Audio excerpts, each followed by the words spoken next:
Hello दोस्तों, कैसे हैं आप सब।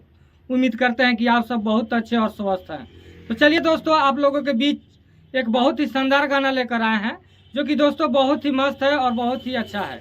दोस्तों भक्ति गाना है, बहुत ही दोस्तों उम्मीद है कि आप लोग पसंद कीजिएगा। तो चलिए दोस्तों, उससे पहले अगर आप अभी तक हमारे चैनल मुकेश मुश्किला ब्लॉग को सब्सक्राइब नहीं किए हैं तो जल्द से जल्द हमारे चैनल को सब्सक्राइब कर दें और साथ में बेल आइकन भी दबा दें, ताकि सबसे पहले नोटिफिकेशन आप तक पहुँचे। तो चलिए दोस्तों, वो गाना हम सुनाते हैं दोस्तों, और वो दोस्तों मतलब भक्ति गाना है, बहुत ही ज़बरदस्त है। तो चलिए दोस्तों, उस गाना को सुनिए और दोस्तों अपना प्यार दुलार आशीर्वाद हमें देते रहिए, हम पे बनाए रखिए। तो चलिए दोस्तों, उस गाना को सुनाते हैं और दोस्तों उस गाना को सुनकर दोस्तों कमेंट जरूर कीजिएगा। तो चलिए दोस्तों, गाना सुनिए। जय श्री राम। भगवान ना मिली है पापी में, कापी में उहे मिली सबके हो। जमीन दू गज नापी में गंगा जी नहा के अपन पाप धोला। जय श्री राम बोलो, जय श्री राम बोलो, जय जय हनुमान बोलो, जय श्री राम बोला। दिलिहन देव पापी में दिखत ऊपर कापी में उहे मिली सबके हो। जमीन दुगज नापी में गंगा जी नहा के अपन पाप धोला।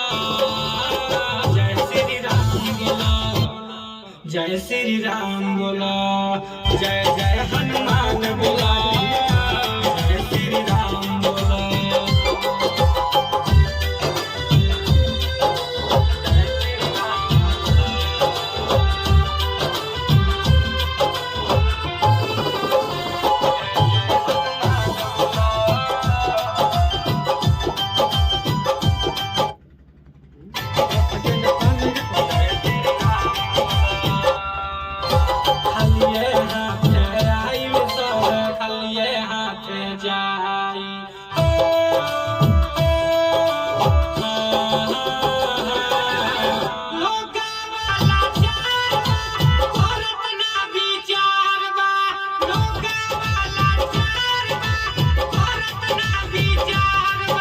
खालिए हाथ आइल सहे खालिए हाथ जाई, छोड़ी साथ समय पैसो काम न आई।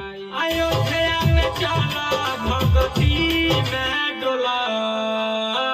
जय श्री राम बोला, जय श्री राम बोला, जय जय हनुमान बोला, जय श्री राम बोला।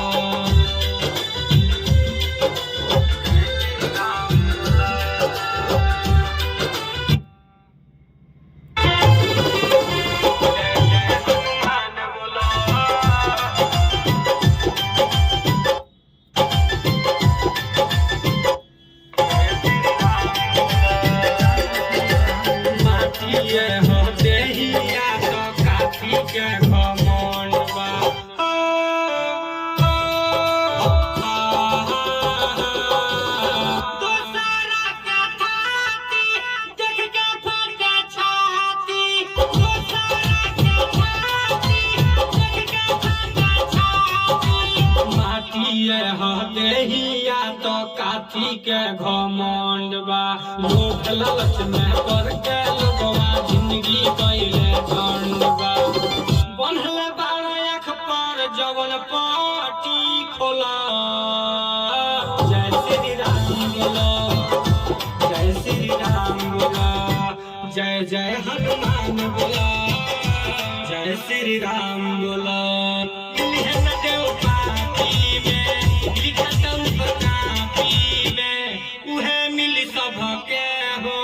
जमीन दुगज नापी में गंगा जी नहा के अपन पाप धोला। जय श्री राम बोला, जय श्री राम बोला, जय जय हनुमान।